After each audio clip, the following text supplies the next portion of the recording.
আসসালামু আলাইকুম। আজকে খুব ঠান্ডা মাথায় অত্যন্ত স্পর্শকাতর কিছু কথা বলবো, যে কথাগুলো আমার দেশের ভবিষ্যতের নিরাপত্তা, ভবিষ্যতের স্থিতিশীলতার জন্য অত্যন্ত গুরুত্বপূর্ণ। প্রিয় দর্শক, আসসালামু আলাইকুম। কথা বলছেন আমাদের সবার পরিচিত প্রিয় মানুষ, অত্যন্ত সাহসী ব্যক্তিত্ব, সাহসী মানুষ, অনুসন্ধানিক সাংবাদিক, বাংলাদেশের লক্ষ লক্ষ মানুষ যাকে ভালোবাসেন, আমাদের সেই প্রিয় ভাই সাংবাদিক ইলিয়াস হোসাইন। আমরা সরাসরি ভিডিও স্ক্রিনে চলে যাব, সেখানে তার গুরুত্বপূর্ণ আলোচনাটি দেখে আসব। তো চলুন আমরা সরাসরি ভিডিও স্ক্রিনে চলে যাই, সেখানে আজকের ভিডিওর মূল অংশ দেখে আসি। কি হয়, মানে একটা শ্রেণী আছে নিজের স্বার্থে যখন আঘাত লাগে তখন এই কথাগুলো বলেন। আপনি কি বললেন না বলেন সেটাতে আসলে আমার চায়ও না আসেও না। এই দেশের সাধারণ মানুষ যারা, সংখ্যাগরিষ্ঠ জনতা যারা, আমরা তাদের জন্য কথা বলি এবং তারা যে জিনিসগুলো চিন্তা করে তাদের জন্য যেটা ভালো, সেই জিনিসগুলো করার জন্য যা প্রয়োজন, আমার জায়গা থেকে দাঁড়িয়ে যেটা প্রয়োজন আমরা সেটা করি। আমি অনেকের কাছে এই প্রশ্নের মুখোমুখি হই যে আমরা এখন তো আমাদের দেশে গেলে কোনো সমস্যা নেই, আমরা এখনো দেশে যাচ্ছি না কেন? দেখেন, দেশে এখনো পর্যন্ত বাংলাদেশ সেনাবাহিনী, এই সেনাবাহিনীর যেই প্রধান ব্যক্তি আছে ওয়াকার, এর ব্যাপারে একটা বিশেষ একটা তথ্য প্রমাণ আমার হাতে এসেছে, যেটা আমি এই মুহূর্তেই তাদের কোনো পরামর্শ বা তাদের অনুমতির বাইরে যে প্রকাশ করতে চাচ্ছি না। শুধু এতটুকু বলি যে ওয়াকার, অনেকের মতো আমার ভেতরে এটা নিয়ে একটা ছিল যে ওয়াকার কেন 5 তারিখের ওই সময়ে তিনি শেখ হাসিনাকে কেন সরালেন, কেন আসলেন। আসলে ওয়াকার বেসিক্যালি একজন প্রচণ্ড কাপুরুষ, একটা খুব ভীতু প্রকৃতির মানুষ, এটা সেনাবাহিনীতে সবাই জানেন। এই ভীতু প্রকৃতির মানুষ হওয়ার কারণেই তিনি 5 তারিখে কিংকর্তব্য বিমূঢ় হয়েছেন এবং তার যেসব মিড লেভেলের অফিসার বা তার একেবারে ইমিডিয়েট জুনিয়র যেসব অফিসাররা ছিলেন, তারাও তার যে আদেশ শুনছিলেন না। যে কারণে তিনি দেখেছেন যে শেখ হাসিনাকে বাঁচাতে গেলে তিনি নিজেই একটা ক্যাজুয়ালিটির শিকার হতে পারেন, যে কারণে তিনি আর সেই ঝুঁকিটা নেননি। এই কারণে শেখ হাসিনার কাছে তার নানানভাবে কথাও শুনতে হয়েছে। এরপরও তার সাথে শেখ হাসিনার অনেকবার কথা হয়েছে, সেখানেও তিনি বিনিয়ে শেখ হাসিনাকে আবার ফের কীভাবে দেশে আনা যায়, যতটুকু আওয়ামী লীগকে কম ড্যামেজ করা যায় সেই চেষ্টাটা তিনি করে যাচ্ছেন, এখনো করছেন। কিছুদিন আগে হাসনাত ওয়াকারের ব্যাপারে যে কথা বলেছেন, সেই কথাটা একেবারে দায়িত্ব নিয়ে বলছি, 100% সত্য। পরবর্তীতে সার্জিস যেই বক্তব্য দিয়েছে, সেই বক্তব্যটা হচ্ছে ওয়াকারকে বাঁচানোর জন্য সার্জিস, সেটা তিনি চাপে পড়ে হোক, জীবনের ভয়ে হোক, কিংবা কোনো স্বার্থের কারণে হোক, বা পরিস্থিতিটাকে শান্ত করার জন্য হোক, তিনি আবার সেনাবাহিনীর পক্ষে একটা পোস্ট দিয়ে পরিস্থিতিটা শান্ত করেছেন। তো আমার কথা হলো যে ওয়াকার 5 তারিখের পর থেকে আজ পর্যন্ত আপনি দেখেন যতগুলো কাজ সেনাবাহিনী করেছে। এই কয়েকদিন আগেও আমার এই ফেসবুকে আমি দেখিয়েছি যে ভারত বাংলাদেশের সশস্ত্র বাহিনীর এদেরকে আপনার বিনা চিকিৎসা করানোর জন্য ভারতে নিয়ে যাবে, সেটার জন্য আবার সশস্ত্র বাহিনী তাদের ভেতরে এটা নিয়ে যাচাই বাছাই করছেন, এরকম না যে তারা মেনে নেন নাই। অতএব ওয়াকার বেসিক্যালি একটা ভারতীয় একজন সেনাপ্রধান বাংলাদেশের সেনাবাহিনীর দায়িত্ব পালন করছে, এর বাইরে কোনো কিছু আমি মনে করি না। কালকের যে তথ্য প্রমাণ আমি পেয়েছি, সেই তথ্য প্রমাণ অনুযায়ী গেল কয়েকদিনের ভেতরে যিনি কিনা শেখ হাসিনার দুঃসম্পর্কের চাচা, তাকে 15,000 কোটি টাকার কাজ দিয়েছে এই ওয়াকার। এই গত কয়েকদিনে যত ধর্ষণের ঘটনা ঘটছে, ঢাকা বিশ্ববিদ্যালয়ে যে একটা ছেলে মারা গেল, তারপরে আরেকজন মারা গেল, এরপরে বিভিন্ন জায়গায় সংঘবদ্ধ যেই ধর্ষণের ঘটনা ঘটছে, এবং সেটা নিয়ে মিডিয়াতে যত ধরনের এই যে হাইলাইট করে মনে হচ্ছে বাংলাদেশের জীবনে কোনোদিন আর ধর্ষণের ঘটনা ঘটে নাই, এরকম একটা পরিস্থিতি তৈরি করা হচ্ছে, সেটাও এই ওয়াকার করাচ্ছে। ডিজিএফআই এর ভিতরে কিছু ভালো অফিসার আছেন, এনএসআই যিনি ডিজি আছেন তিনি অত্যন্ত ভালো মানুষ, তিনারাও চেষ্টা করছেন, কিন্তু তার যেসব অফিসারগুলো এখনো তার মতো করে চলছে, দেশের বিরুদ্ধে শেখ হাসিনাকে আবার ফের আনার জন্য চেষ্টা চালিয়ে যাচ্ছে নানাভাবে, সেটার জন্য সেই লোকগুলো এখনো পর্যন্ত বিভিন্ন জায়গাতে অ্যাক্টিভ আছে। শুধু পারছে না কেন? পারছে না হচ্ছে, দেখেন, চেষ্টা যে তারা চালিয়ে যাচ্ছে না তা না। আপনি সব শেষ ঘটনাটা যদি দেখেন, যেটা হাসনাত, তারপরে বাংলাদেশ, ইউনাইটেড পিপলস বাংলাদেশ, যেটা এরপরে হচ্ছে এনসিপি তো আছে হাসনাতের সাথে, তারপরে জুলাই রিলেটেড অনেকগুলো ইনকিলাব মঞ্চ থেকে শুরু করে অনেক, আমি সবার নাম আর এখানে বলছি না, আপনারা সবাই এটার জন্য কৃতিত্বের ভাগিদার, আপনারা সবাই এখানে করেছেন। আপনাদের কারণে এখনো পর্যন্ত এই পরবর্তীতে শিবিরও গিয়ে যোগ দিয়েছে সেখানে। শেখ হাসিনার যে সুবিধাটা তারা সেনাবাহিনী এবং আসিফ নজরুল সহ এই সেনাবাহিনী চক্রটা করতে চাচ্ছে, সেটা করতে পারছেন। তারা বুঝে উঠতে পারে নাই যে আওয়ামী লীগের ব্যাপারে বাংলাদেশের মানুষ এতটা ঐক্যবদ্ধ। অতএব আব্দুল হামিদকে বের করে দিয়েছেন, সেনাপ্রধান নিজে বলেছে যে 630 জনকে তিনি বের করে দিয়েছেন, তারপরও যত মানুষ পার হয়েছে এই হামিদের ঘটনা নিয়ে যাকে যাকে আপনার করা হয়েছে, বহিষ্কার করা হয়েছে, ক্লোজ করা হয়েছে, পানিশমেন্ট দেওয়া হয়েছে পুলিশের, এরা আসলে এটার সাথে জড়িত না, এদের কিছু করার নাই। পুলিশের যদি কাউকে পানিশমেন্ট দিতে হয় সবার আগে এসবি প্রধানকে পানিশমেন্ট দিতে হবে, কারণ তাকে আজ থেকে আরো কয়েক মাস আগে এই অর্ডার দেওয়া হয়েছে, এই লিখিত আকারে তাদের নাম সহ দেওয়া হয়েছে, সেখানে আব্দুল হামিদের তালিকা আছে, সেটা মানেন নাই কেন?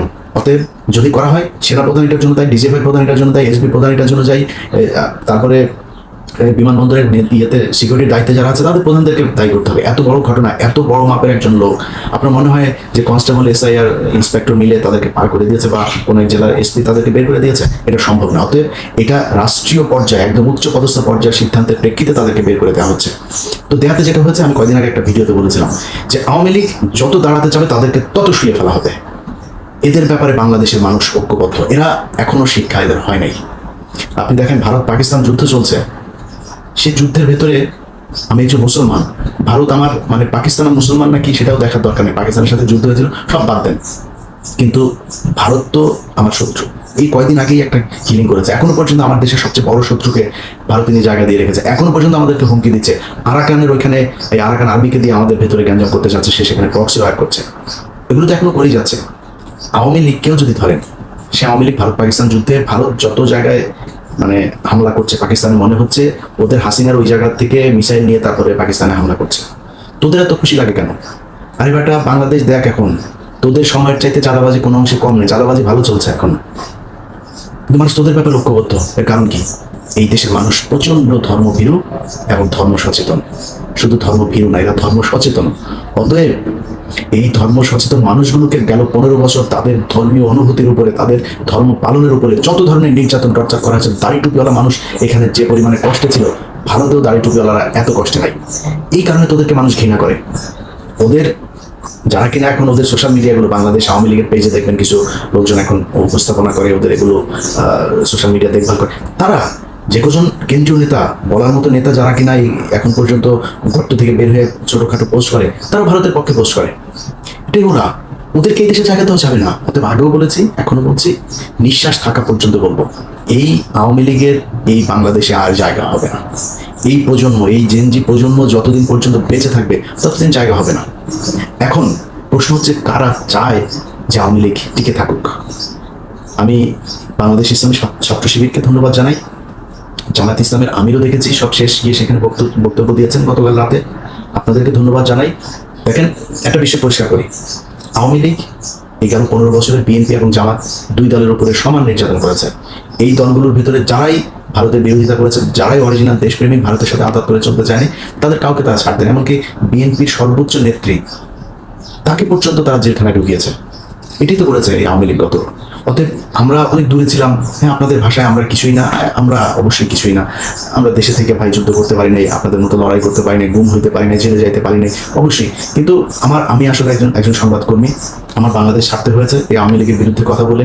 14 নির্বাচনে আমার ভূমিকা কি ছিল সেটা বাংলাদেশের মানুষ জানে, তারপরেও আমার ভূমিকা কখন কি ছিল সবাই জানেন। আমি সেই সময় থেকে এখন পর্যন্ত সেই জায়গাতেই আছি। বাট আপনারা যারা মাঠে থেকে যুদ্ধ করেছেন, লড়াই করেছেন, আপনাদের প্রতি রেসপেক্ট, আমরা যেতে পারি নাই। কিন্তু বিশ্বাস করেন, বিএনপি এবং জামাত, আপনারা যেইখানে যখন নির্যাতনের শিকার হয়েছেন, ভিডিওতে দেখেছি যে আপনাদেরকে মারছে, আমার বুকে ব্যথা লেগেছে। আমার ভাইকে মারলে যেমন লাগতো, আপনার গায়ে হাত তোলার সেই দৃশ্যগুলো দেখে আমাদের ঠিক একই রকম কষ্ট লেগেছে। আপনারা নিয়ে বাজে কথা বলবো কেমনে বলেন? এই যে জামাত ইসলামের আমির, তারে প্রচন্ড বাজে ভাষায় কথা বলেছে। ভাই, এই লোক আমার জীবনে, আমি যদি এই লোকের জ্বর মারি, এই লোক কোনদিন আমার বাজে ভাষায় কথা বলবেন? এই প্রচন্ড রকমের ডিপ্লোমেটিক একটা লোক, সেটা ভালো মনে করেন, খারাপ মনে করেন, যাই করেন, সে কৌশলগতভাবে অত্যন্ত নরম মনের একজন মানুষ। আমাকে অন্তত 5 বার সে কল করেছে, আমার স্ত্রীর সাথে পর্যন্ত কথা বলেছে সে। তো এখন এই মানুষটার ব্যাপারে আমি কি ভাষায় কথা বলেছি? আপনি মনে করেন না যে ওনার প্রতি আমার বোধহয় খুব ক্ষোভ? আমার বাবাকে বললে যতটুকু কষ্ট পেতাম, জামাত ইসলামের আমিরকে পেয়ে ঠিক ততটুকুই কষ্ট পেয়েছে, ভেতরে ভেতরে কষ্ট পেয়েছে, কিন্তু বলতে হয়েছে। কেন বলতে হয়েছে জানেন? কারণ এই ভুল যেন ভবিষ্যতে জামাত ইসলামের কেউ করার সাহস না পায়, এই জন্যই করা হয়েছে। তো আপনারা বিএনপি বলেন, জামাত বলেন, আপনাদের জন্য আমরা কষ্ট পেয়েছি, আপনাদের ওই নির্যাতন দেখে আমরাও একই রকম কষ্ট আমাদের ভেতরে হয়েছে। হয়তো শারীরিক সেই কষ্টটা পাইনি, কিন্তু মানসিকভাবে নিজেরা প্রচন্ড রকমের বিধ্বস্ত থাকতাম। এটা আমি একা না, এই বাংলাদেশের বাইরে যারা বিদেশে ছিল অনেক মানুষ, আপনাদের চাইতো বেশি সোশ্যাল মিডিয়াতে বসে বসে আমরা দেখতাম এগুলো, কষ্ট পেতাম, এগুলো নিয়ে আলাপ করতাম, কি করা যায়। এই বাইরের মানুষ রেমিটেন্স স্ট্রাইক করেছেন, করেন নাই?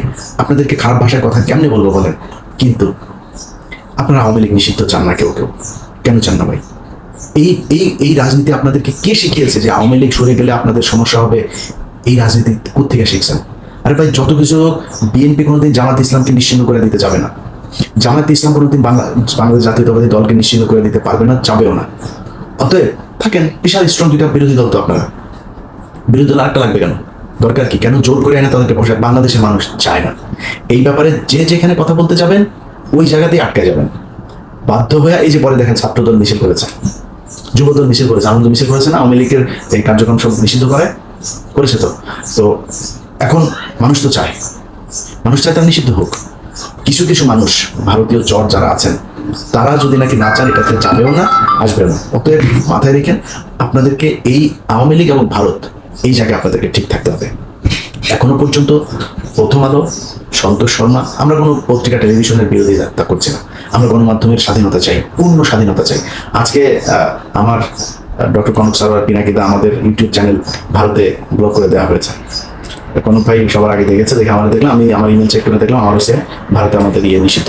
তো এটাই তো, তারা হচ্ছে গণতন্ত্রের, সারা পৃথিবীতে তারা গণতন্ত্রের সবচেয়ে বড় দেশ, তারা জাকির নায়ককে নিতে পারে নাই। এরা নাকি আবার ধর্ম এদের দেশে যায় যে তসলিমা নাসরিন বসে বসে আমাদেরকে ধর্ম নিরপেক্ষতা শিখায়। এটা যদি ধর্ম নিরপেক্ষতা হয়, জাকির নায়ককে ছাড়লি কেন? জাকির নায়ক তো কারো পেটায় নাই তো। জাকির নায়ক কোনো নিজের বর্ণনাও করেনি, আপনার ধর্ম থেকে আপনাকে বুঝিয়ে দিচ্ছে। আর 5 বছর দিলে না, এরপরে আর লোক খুঁজে পাওয়া যেত না আপনাদের। জয় শ্রীরাম বলা লোকটা খুঁজেও পাইতেন না, আর যেই ভয় আপনারা পারেন নাই। 3টা ইউটিউব চ্যানেলের ধাক্কা তাই সামাল দিতে পারেন না। এটা হচ্ছে ভারত। তো এখন এই বাক স্বাধীনতা ভারতের মতো আমাদের হোক, সেটা আমরা চাই না। আমরা বাক স্বাধীনতা চাই। কিন্তু যেই প্রথম আলো সরাসরি তারেক রহমানকে নিয়ে, খালেদা জিয়াকে নিয়ে কি নাই এমন বলে নাই। কয়দিন ধরে 2-3টা পত্রিকা প্রথম আলো সরাসরি পারে না, তো এদের আন্ডা বাচ্চা কয়েকটা আছে, এর মধ্যে একটা ডয়চে হলে ওরে জেনে পাবেন, সেখানে ওরে এই গত কয়েকদিনের জবাব চাবেন। বাংলা ট্রিবিউন, আমরা কিন্তু খোঁজ খবর কিন্তু নিচ্ছি। যদি কেউ মনে করেন যে চিপা চাপা দিয়ে বেঁচে যাবেন, সুযোগ নাই, এখান থেকে বের হইতে পারবেন না। টুডে টুমোরো আপনাকে এখান থেকে যাইতে হবে। আপনার যে বাপের আপনারা বাঁচায়, ওই বাপের যেদিন গলায় পাড়া দিয়ে ধরা হবে, সেদিন কিন্তু ঠিকই আপনিও আপনার পিছনে কোনো কেউ থাকবে না। গত কয়েকদিন আগে, 2-3 দিন আগে এনি সাহেব প্রথম আলোর সাথে বৈঠক করেছেন। আমরা সেই বৈঠক দেখেছি। সেই বৈঠকের পর আপনারা ছবি তুলে আপনাদের বাংলাদেশ জাতীয়তাবাদী দল বিএনপির পেজে দিয়েছেন, সেটাও আমরা দেখেছি এবং সেটা মনে রেখেছি। এনিওয়ে, আপনার বাপ নয়, আমার বাপ যদি এসে বলে না, বাপ মাফ করে দে, প্রথম আলোর বেলায় কোনো মাপ নাই, কোনো ছাড় নাই। আপনি মারে ফেলবেন, ফোন করে ফেলবেন, যা মন চায় করেন। আপনাকে ভাই যখন যেই রূপে যেভাবে যেথায় আপনার কোনো কিছু পাওয়া যাবে, সেইখানে আপনার রাজনৈতিক ক্যারিয়ার প্রশ্নবিদ্ধ করে দেওয়া হবে।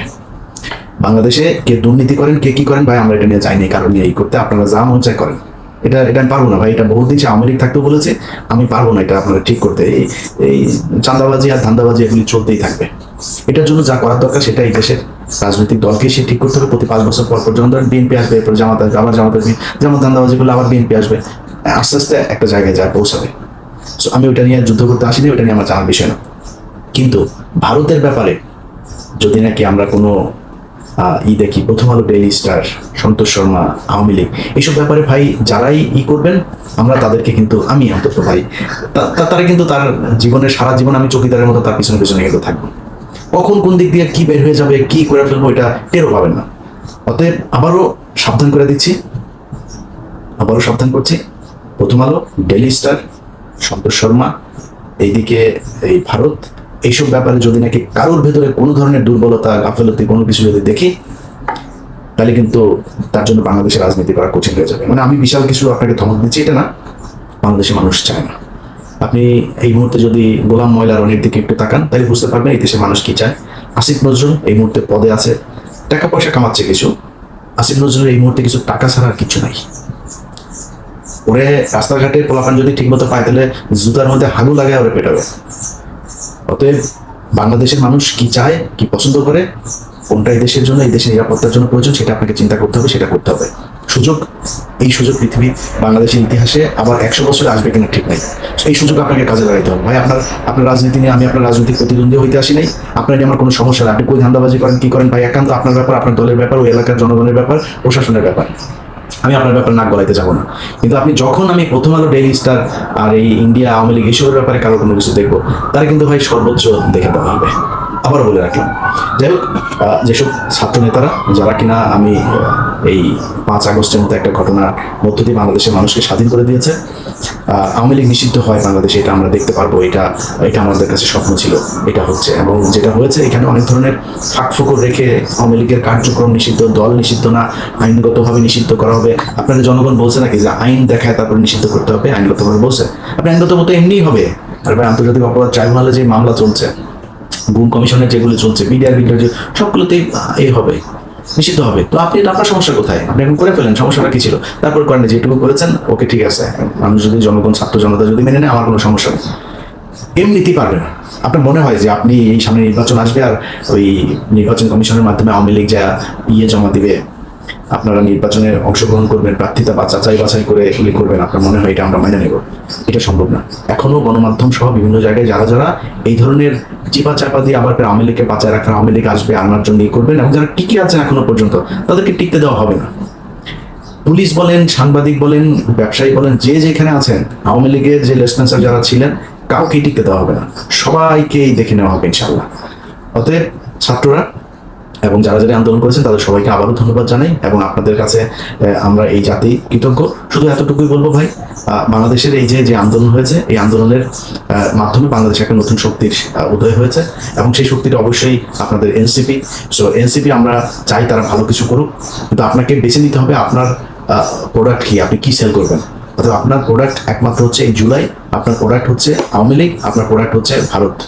এই ভারত বিরোধিতা, আওয়ামী বিরোধিতা এবং জুলাই, এটাকে নিয়েই সামনে রেখেই আপনাদের কি করতে হবে। এটাকে আপনারা যত বড় করবেন, এই দেশের মানুষ আপনাদের পেছনে তত আসবে। আমরা আপনাদের দুর্নীতি, অনিয়ম নিয়ে আগেও বলেছি, একই কথা এখনো বলছি, তবে দুর্নীতিতে কম জড়াইলে ভালো হইতো। কেউ কেউ জড়িয়ে গিয়েছেন দল গুছানোর জন্য, টাকা পয়সা। আমি আগেও বলছি, আমি ভাই ধর্মযুদ্ধ করতে আসি নাই, এটা নিয়ে আমার কোনো সমস্যা নেই। কিন্তু আসিফ মাহমুদের সাথে আমার যে দ্বন্দ্ব হয়েছিল, সেটা হচ্ছে আসিফ ভাই, উনি প্রথমেই আসিফ নজরুলের পক্ষ নিয়ে একটা পোস্ট করলেন, তারপর আমি কিছু বলিনি। ওটা কিন্তু আমার ব্যক্তি আক্রমণ হয়ে গিয়েছিল, তারপর আমি কিন্তু কিছু বলিনি। কিন্তু উনি যখন প্রথম আলোর মাধ্যমে বই প্রকাশ করলেন, এরপর আমি ওনার প্রতি খেপেছি। আমি যেইভাবেই হোক, আমি খবর পেয়েছি যে আসিফ মাহমুদ এখন আসিফ নজরুলের সাথে নেই, এবং আসিফ নজরুলের ব্যাপারে ছাত্র প্রতিনিধিরা সবাই মিলেই ডক্টর ইউনূসের কাছে তাদের যেই বিরোধের কথা সেটা জানিয়েছেন, এবং আসিফ নজরুলের ব্যাপারে তাদের যে আপত্তি সেটাও জানিয়েছেন। আসিফ নজরুলের কোনো বক্তব্য যেন ছাত্রদের বক্তব্য হিসেবে ডক্টর ইউনূস না নেন, সেটাও তিনাকে জানানো হয়েছে, এবং এই গত 8-10 দিনের ভেতরই সেটা জানানো হয়েছে। তো যে কারণে আসিফ, নাহিদ, হাসনাত, সার্জিস, যারা যারা আছেন, তাদের ব্যাপারে আমার কোনো নাই, কোনো অভিযোগ নাই। শুধু আপনাদের কাছে অনুরোধ থাকবে ভাই, প্রথম আলো, ডেইলি স্টার এইসবের ব্যাপারে যায় না। এইসব জায়গায় গেলে কিন্তু ভাই মাথায় রক্ত উঠে যাবে, তখন কিন্তু ঠিক থাকে না, কারে কি বলবো। এটা ভাই আমার মানে আদর্শের খেলা, আমার একমাত্র পুঁজি এখন এই আমার আমার মানে জীবনের টার্গেট হচ্ছে এই প্রথম আলোর এদের বিচার নিশ্চিত করা, এই সন্তোষ শর্মা সহ এদেরকেই করা, এবং আসসালামু আলাইকুম প্রিয় দর্শক, দেশ কিংবা দেশের বাইরে যে যেখান থেকে বসে ভিডিওটি দেখলেন, সবাইকে অনেক অনেক ধন্যবাদ এবং ভালোবাসা জানাচ্ছি। প্রিয় দর্শক, আশা করি পুরো ভিডিওটি দেখেছেন এবং বুঝতে পেরেছেন। কথা বললেন আমাদের সবার পরিচিত পিএম মুখ, অত্যন্ত সাহসী ব্যক্তিত্ব, অত্যন্ত মেধাবী মানুষ, এবং বাংলাদেশের লক্ষ লক্ষ মানুষের যাকে মনে প্রাণে ভালোবাসে, দোয়া করে, সাংবাদিক ইলিয়াস হোসেন। অনুসন্ধানিক সাংবাদিক, এবং 17 বছর ব্যাপকভাবে নির্যাতিত হয়েছে, নিপীড়িত হয়েছে, বাংলার মানুষের জন্য লড়েছে, বাংলার মানুষকে ভালোবেসে কাজ করেছে, এবং নিজে বহুবার তিনি ব্যক্তিগত, শারীরিকভাবে, মানসিকভাবে, যে কোনোভাবেই হোক সরকার তাকে নানানভাবে হয়রানি করেছেন। তার সম্পত্তিকে জব্দ করেছে, কোকির নির্দেশ দিয়েছে, তার পরিবারকে অসম্মান করা হয়েছে। পরেও কিন্তু তিনি থেমে থাকেননি, দেশের জন্য, দেশের মানুষের জন্য কথা বলে গেছে, এবং যতদূর সম্ভব দেশকে আগলে রেখেছে, এবং দেশকে পরাশক্তির হাত থেকে তিনি বারবার কথা বলে যাচ্ছেন। এই সাহসী সাংবাদিক ইলিয়াস হোসেন, তিনি আজকে কথা বললেন, বাংলাদেশকে নিয়ে কথা বললেন, বাংলাদেশের বর্তমান অবস্থা নিয়ে কথা বললেন, কোন দিকে যাচ্ছে বাংলাদেশ, ডক্টর মোহাম্মদ ইউনূস ক্ষমতা নেওয়ার পর বাংলাদেশ আদৌ ভালো আছে কিনা, এই বিষয়গুলো নিয়ে সমালোচনা করলেন। সামনে নির্বাচন নিয়ে কথা বললেন, এবং ভারতের হাত থেকে বাংলাদেশকে রক্ষা কিভাবে করা যায় সে বিষয়ে কথা বললেন। তার কথার ভিতরে অনেক জ্ঞান গর্ব রয়েছে। বললাম, প্রথমেই বলেছি যে লক্ষ লক্ষ ভক্ত রয়েছে তার দেশ এবং বিদেশে। তাকে সবাই ভালোবাসে, সবাই সম্মান করে এবং তার প্রত্যেকটা কথা মনোযোগ সহকারে শুনে, জানে, বিশ্বাস করে। প্রিয় দর্শক, সবাই ভালো থাকবেন, সুস্থ থাকবেন। আমাদের ইলিয়াস হোসেন ভাইয়ের জন্য সবাই দোয়া করবেন। আবারও দেখা হবে ইনশাল্লাহ। আসসালামু আলাইকুম।